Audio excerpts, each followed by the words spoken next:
ان ماں باپ کی اس جگہ فرما برداری نہیں ہے جہاں وہ ہمیں اللہ کی نافرمانی پہ مجبور کر رہے ہیں. ہمیں اللہ کی نافرمانی پر اگر ماں باپ مجبور کریں تو ماں باپ کی اطاعت ہے ہی نہیں. لا طاعت لمخلوق فی معصیت الخالق.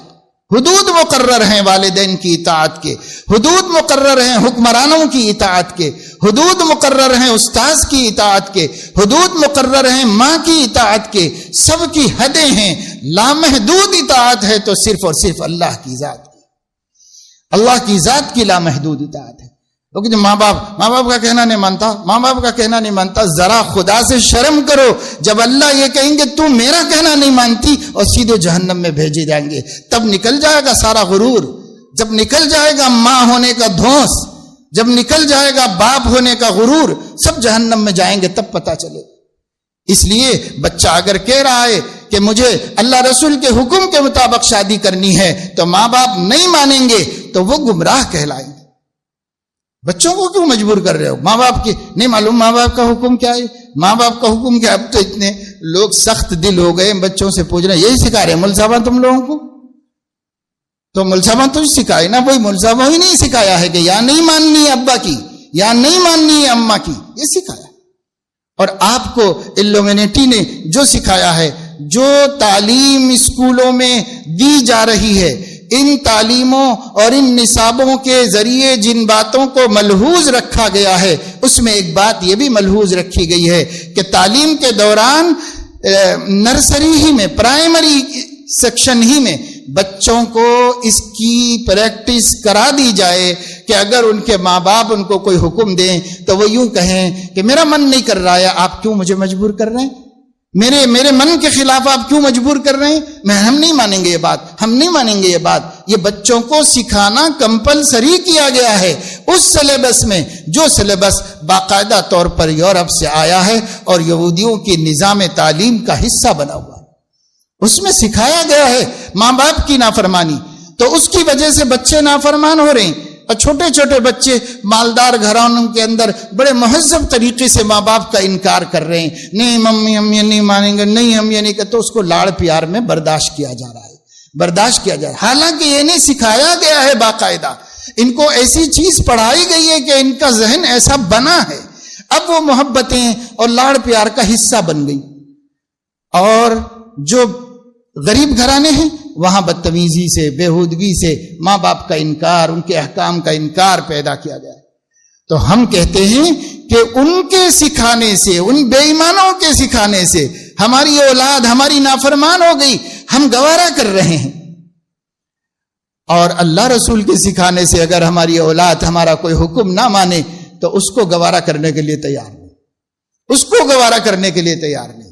اللہ تعالیٰ فرماتے ہیں، رسول اللہ صلی اللہ علیہ وسلم فرماتے ہیں کہ اگر تمہارے ماں باپ تمہیں ایسی بات کا حکم دیں جس کا ان کو علم نہیں ہے، یعنی قرآن حدیث کے مطابق وہ جانتے نہیں ہیں، تو اجازت نہیں ہے ان کی اطاعت کرنے.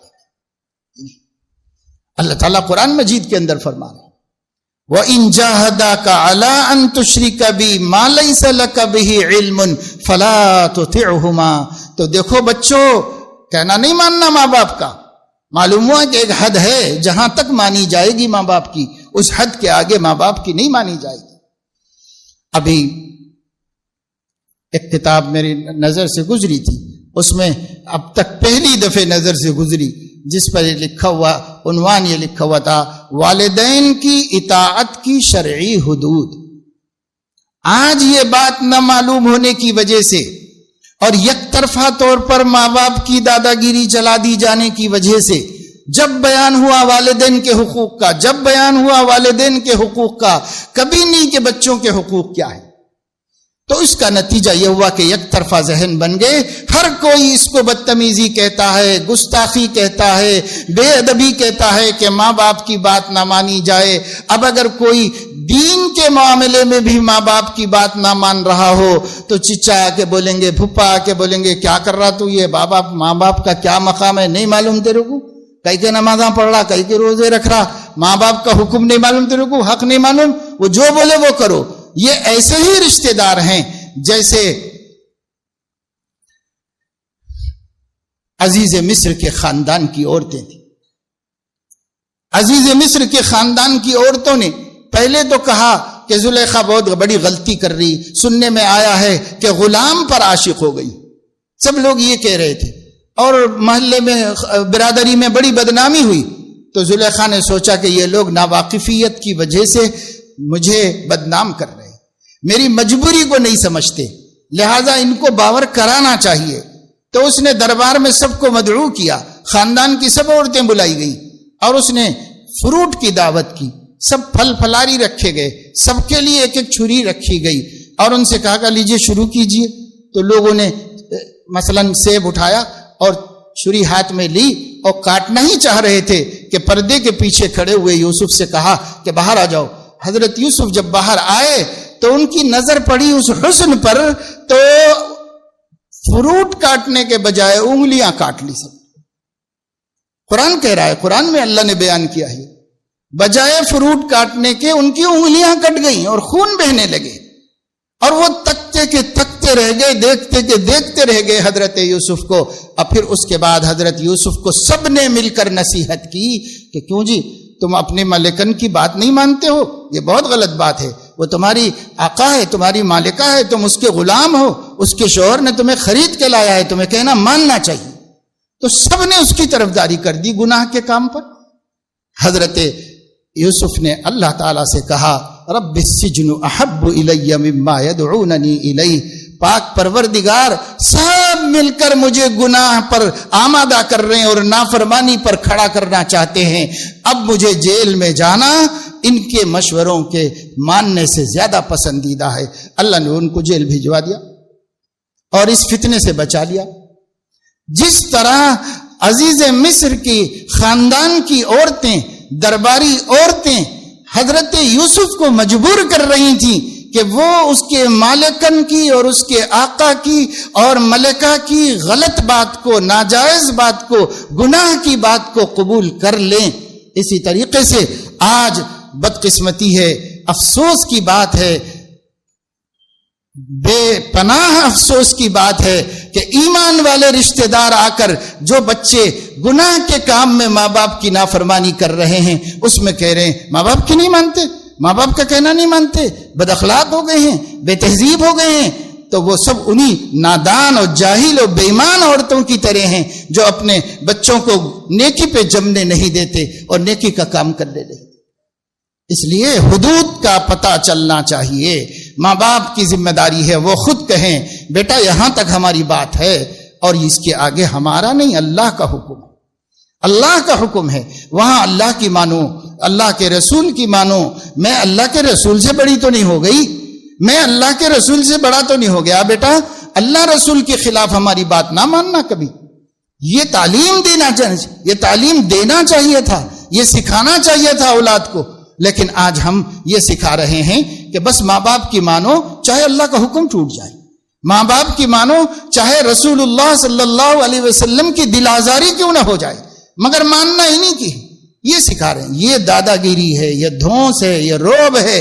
چھوٹوں کی کمزوری کا فائدہ اٹھا کر انہیں اللہ سے باغی بنانا اور نبی سے باغی بنانا اور اللہ رسول اور دین اسلام کے حقوق سے محروم کرنا، یہ نہیں ہونا چاہیے. میں آج آپ کے سامنے پہلی دفعہ اولاد کے حقوق بتا رہا ہوں، ورنہ ماں باپ کے حقوق بتاتے ہوئے یہ سیاہ بال سفید ہو گئے. ماں باپ ہی کے حقوق بتاتے آ رہے ہیں، اب میں اولاد کے حقوق بتا رہا ہوں اور مجبوراً بتانا پڑ رہا ہے. یہ ماں باپ کی زبردستی شادی بیاہ میں، دین کے معاملات میں، نماز روزے میں، حیا و حجاب میں ماں باپ کی زبردستی اولاد کو دین سے محروم کر رہی ہے. جو دیندار بننا چاہتے ہیں وہ بھی تو ہے نا اپنے گھروں میں، اور جس کو ہم نے بگاڑ کے تباہ کر دیا ہے ان کو تو چھوڑیے، وہ آنا بھی نہیں چاہ رہے ہیں دین کی طرف. میں بات ان کی کر رہا ہوں جو دین کی طرف آنا چاہ رہے ہیں، کسی وجہ سے، آپ ہی کی وجہ سے صحیح، آپ ہی کے بار بار اللہ رسول کا نام لینے کی وجہ سے صحیح، اور چاہے مسجدوں میں دین کی باتیں سننے کی وجہ سے یا دین کی محنتوں میں لگنے کی وجہ سے، کسی بھی وجہ سے اگر ہمارے چھوٹوں کے دل میں دین پر چلنے کا جذبہ پیدا ہوا ہے تو ماں باپ کی بڑی اخلاقی ذمہ داری ہوتی ہے، اسلامی ذمہ داری ہوتی ہے، ایمانی ذمہ داری ہوتی ہے۔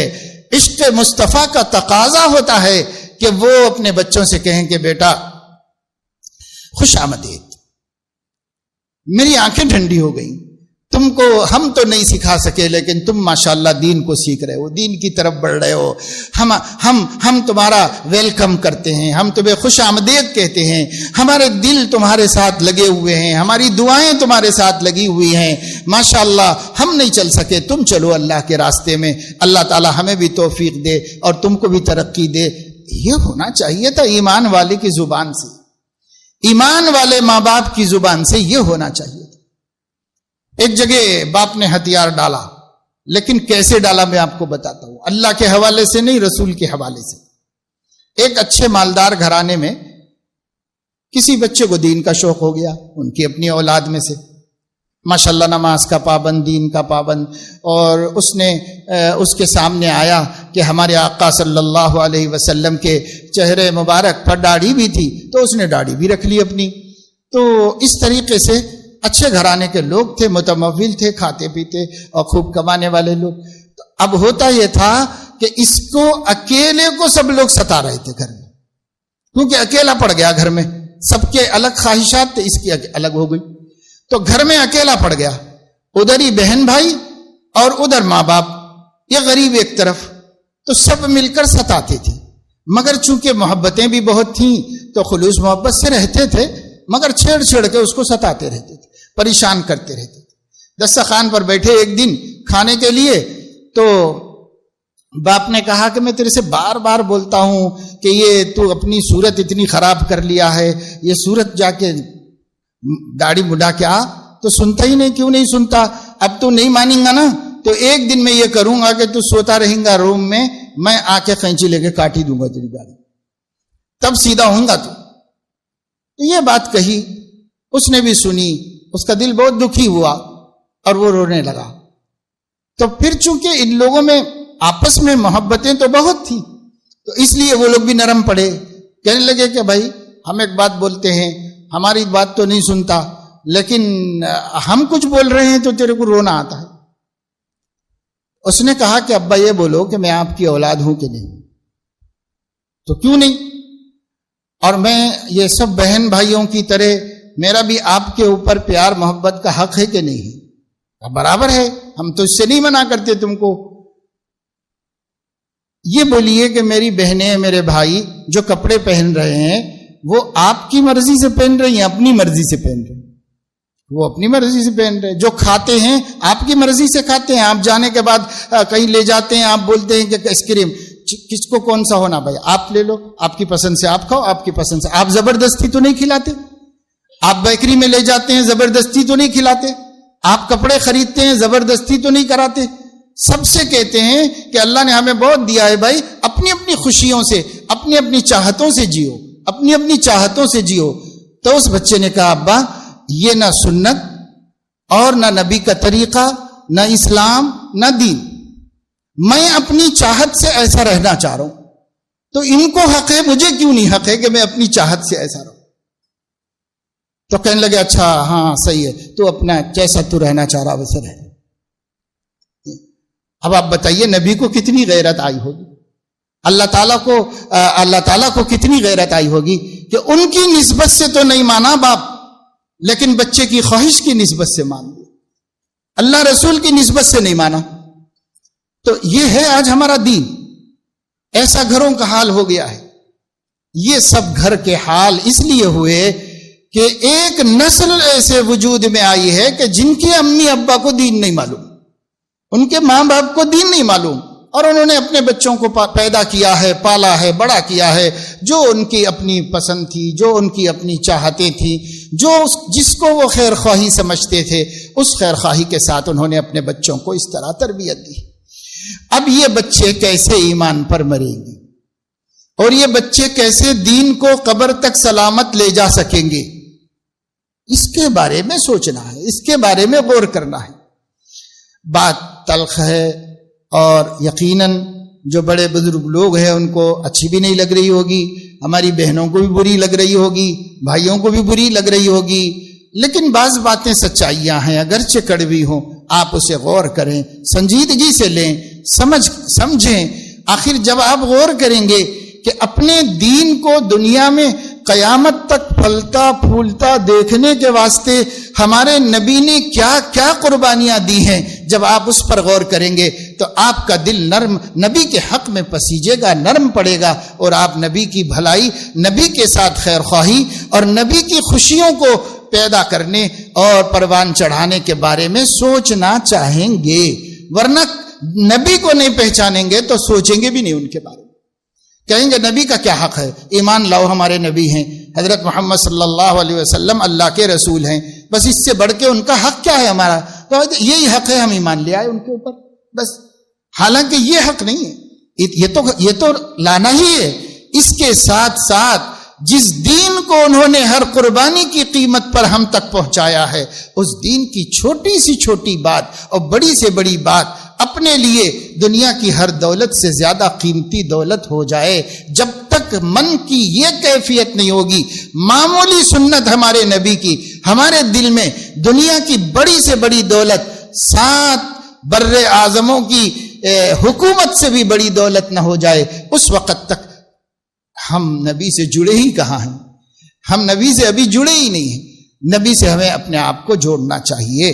جب ہمارا یہ دھیان ہوگا، یہ خیال ہوگا، یہ سوچ ہوگی، یہ فکر ہوگی، تو جو بچے ہمارے گھر میں پرورش پا رہے ہیں اللہ والے بنیں گے، اللہ والے بنیں گے۔ ان بچوں سے اور ان بچیوں سے خدا کا دین اس طرح آگے بڑھے گا جس طرح سیدہ عائشہ سے، سیدہ ام سلمہ سے، سیدہ فاطمہ سے رضی اللہ عنہن اجمعین دین پھیلا تھا، اور جس طرح حضرت ابو ہریرہ سے، سیدنا علی سے، اور سیدنا معاذ ابن جبل سے، عبداللہ ابن مسعود سے اللہ کا دین پھیلا تھا، ہمارے گھر کے بچوں سے بھی اللہ کا دین آگے بڑھے گا اور اللہ کا دین پھیلے گا۔ کیا یہ عزت ہے، یا قیامت میں فلم اسٹاروں کے ساتھ اٹھ جائیں وہ عزت کی بات ہے؟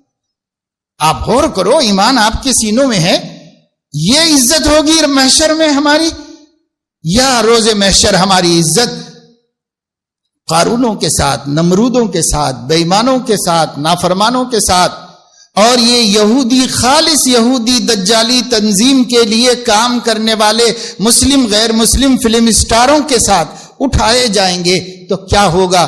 جائیں گے بھی وہیں پر جہاں ان کو رہنا ہے، اور وہ جہنم ہے، اور اس جہنم میں اپنے بچوں کو بھیج کے ہم کیا کرنا چاہتے ہیں؟